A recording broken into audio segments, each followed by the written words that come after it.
So class, did you know that Leonardo da Vinci may have been the one who forged the Shroud of Turin? Considering the image on the cloth doesn't come from paints or dyes, how would he have done that? By using a camera obscura technique to project and capture the image on the piece of linen, like an early camera. That's unlikely. Examples, please.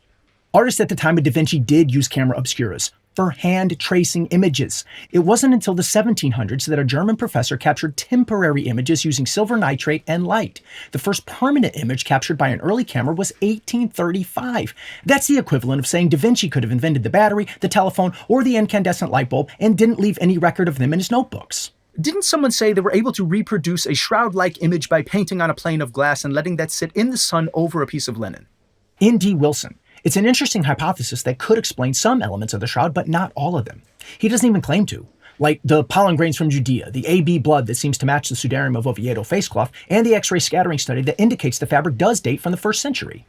That last one is very compelling because it means that Da Vinci, or any medieval forger, would have had to predict that someday we'd be able to determine the age of the piece of linen. Yes, and therefore to make his forgery authentic for people 500 years in the future, he would have had to make sure that he was working with a 1,500-year-old piece of linen. And how would he obtain that, and even know if he had? Exactly. And also, perhaps most compelling of all, where do the Renaissance artists always place the nails in paintings of Christ being crucified? In his palms. And where are the wounds on the man in the shroud? The wrists. Where the latest research indicates the nails were actually driven during crucifixion. Well, I know who you think made the image. Maybe. Or maybe it's the greatest forgery in history. Either way, I don't need the shroud to believe in the resurrection of Jesus. But the resurrection of Jesus might be the simplest explanation for the shroud.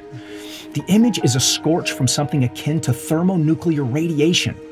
Could it be from powerful heat and light emanating from Christ as he rose? And one final detail. 3D scans of the shroud indicate that the man isn't lying flat. He's getting up.